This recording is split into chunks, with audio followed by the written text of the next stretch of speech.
Hey guys, Frank Thomas here with Wealth Strategies. Today we're going to be talking about why is it so stinking hard to save? Be sure you stay tuned because I'm going to be covering 5 points. This is actually possibly going to be a two-part video, so make sure you stick right to the end because I'm going to be talking probably about the most important point right at the very end. But today let's cover those 5 points. Let's get some roadblocks out of your life so you can start saving today. Stay tuned.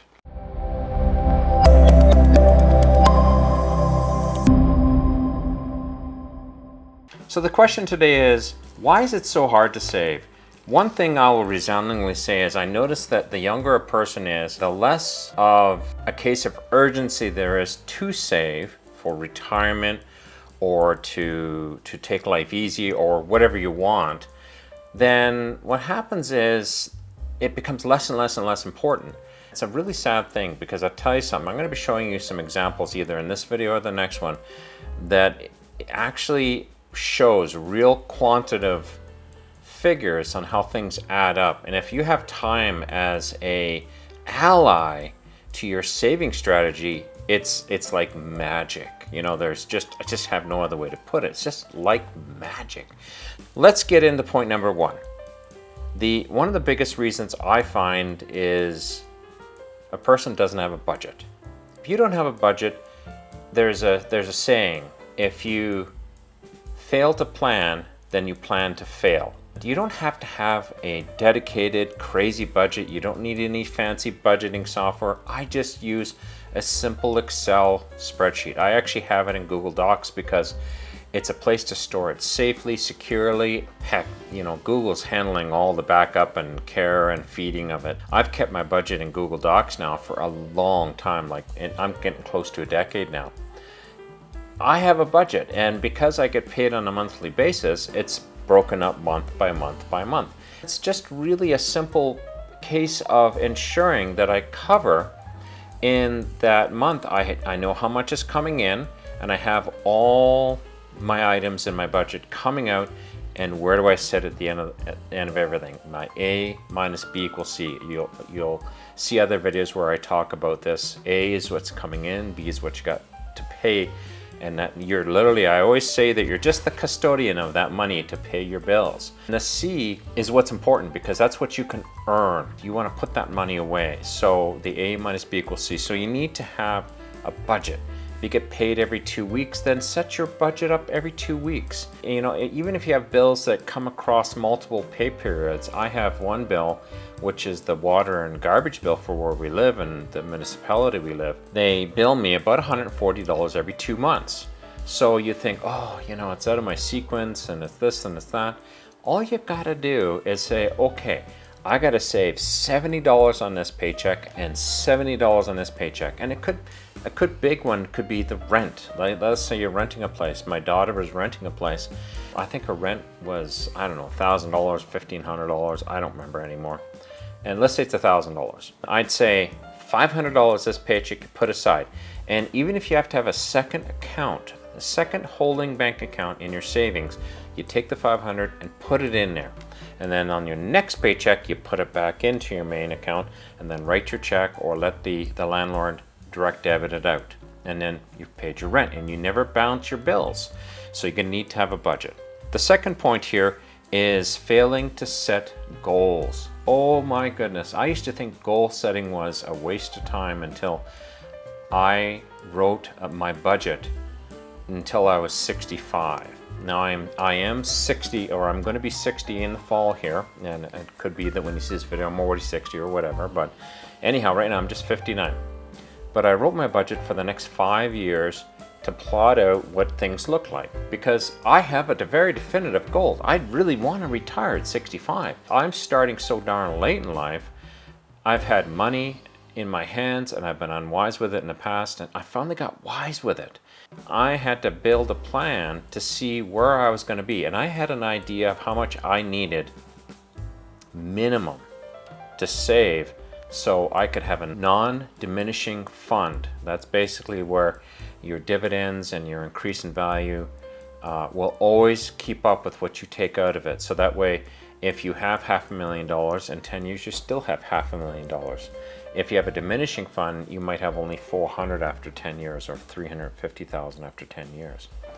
Because I'd love to be able to pass the rest of it on to my children or as a death benefit to them. So I'd really like to be able to do that and give them something when I passed away. I set up my goals and said, okay, I needed a minimum amount of money, and I figured that out based upon how much I'm going to get from the government and from pensions and all this and that, and how much did I need to make up to be able to have that standard of living that I want to have. It was interesting because I got a pretty good idea what that number needed to be. So what happened was, because I had that goal, I worked backwards and figured out how do I get to that goal starting today. Okay, I'll leave that right now. I'm going to touch this a little bit deeper in video number 2. Number 3, not being prepared for the unexpected. This is the whole idea behind that stinking emergency fund. You need to ensure that you have an emergency fund that's going to cover you when something that you don't expect happens. Everybody has these emergencies. You're driving down the road and then your transmission boat blows up. It's happened to me. And because I had an emergency fund, I didn't have to touch my savings. We had a friend just recently have their car break down. They had to come up with $1,000 and she didn't have it. So it's very stressful, and guess what you got to use? Mr. Visa, Mr. MasterCard, and that's very stressful. So be prepared for the unexpected. Number 4, staying in debt. Debt, my friends, is not your friend. You might think it is because it lets you get something quick. You get that satisfaction fast, but you got to pay for it. I really don't like when you go to the furniture stores and they're like, oh, you can buy this couch and you don't have to pay for 15 years. And they don't really tell you all the fine nitty-gritties.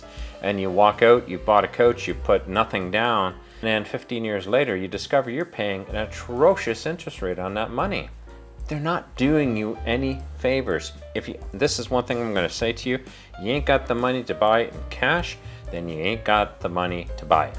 Full stop. I was listening to, I like listening to Jim Rohn. Fantastic speaker. He's passed away now, but you can still pick up a lot of stuff on Audible and stuff like that. He mentions his mentor had said to him, Jim, it's not that it's too expensive, it's just that you can't afford it. And you know something? You can't afford everything in life. I can't afford to go out and buy a new car right now. Maybe a multimillionaire can't afford to go out and buy a $10 million yacht. It is all a situation of where you're at and what you got put away. So you want to avoid debt at the bottom line any way you can, because it takes away from what you can save every month. Number 5, but before we hit number 5, I'm going to ask you, be sure to subscribe. Become a subscriber to this channel. If you click the notification bell, then you get notifications when videos come out.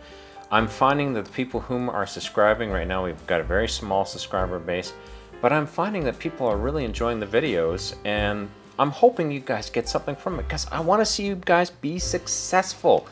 I was able to save $100,000 in just over a year using all the techniques I'm describing in this channel, and you can too. I know you can if you just start to listen and you start to take action. Okay, let's get into tip number 5. So also, don't forget to like the video. Okay, number 5 is making excuses not to save money. And boy, this is the number 1 reason, and it's the number 1 reason why it took me so long to get started. I sat down and started looking at my journey, and I started learning all this stuff when I was about 40 years old, so about 20 years ago. I spent a whole bunch of time reading, and I would be like, oh, setting up a brokerage account is hard, so I never did. Oh, you know, buying the stocks is complicated, or doing this is complicated, and I never did. I say to you, if you're struggling with different situations, don't make excuses to not save money. In the beginning, maybe you get a separate savings account, and every month you take $200 and put it into that savings account. $200 into that savings account. Now, a standard savings account is not going to give you a tremendous amount of interest, and you want to get as much interest on your money as physically possible. That is critical, and I'll be teaching you in future videos on how to get as much interest as you can. but you would like to get your account set up eventually that you're getting a 10 to 20% return on your money, because it really accelerates how fast your money replicates itself and duplicates. Compound interest, eighth wonder of the world for sure. So stop making excuses. That is probably the biggest one. And I sat down and figured it out. If I would have just got off my backside 20 years ago and saved 20 bucks or 200 bucks a month, I actually sat down and I figured out when I got married, I knew then, like 31 years ago, that I needed to save for future retirement. I would be done now. Never spend it. That's the other thing. Never spend what you're putting away for the long term. I'd be done now. I would have, if I could have done everything else wrong, and I could have done everything else upside down, and I could have lost money in every other venture that I did, if I preserved that fund and preserved that capital for the next 30 years. And you know something? 30 years comes, like whether you want it or not, and it comes fast, then I would be done. Make sure that you follow these 5 points. These 5 points, I just can't tell you, are so critical. And what I'm going to do is in the next video, which I'm going to be filming and possibly releasing in the next day or so, I'm going to be talking to you about tricks that you can use for each one of these points to help you get the most of what you're trying to do. Hey, I hope you enjoyed this video. My name is Frank Thomas, and I love talking wealth strategies to you. And I'm hoping that you too can become wealthy, whether you're 20 years old or 60 years old. Don't let the fact that if you're 60 and you haven't saved a penny hold you back. Today is the day you start growing your money tree. Talk to you again in the next video. Bye-bye.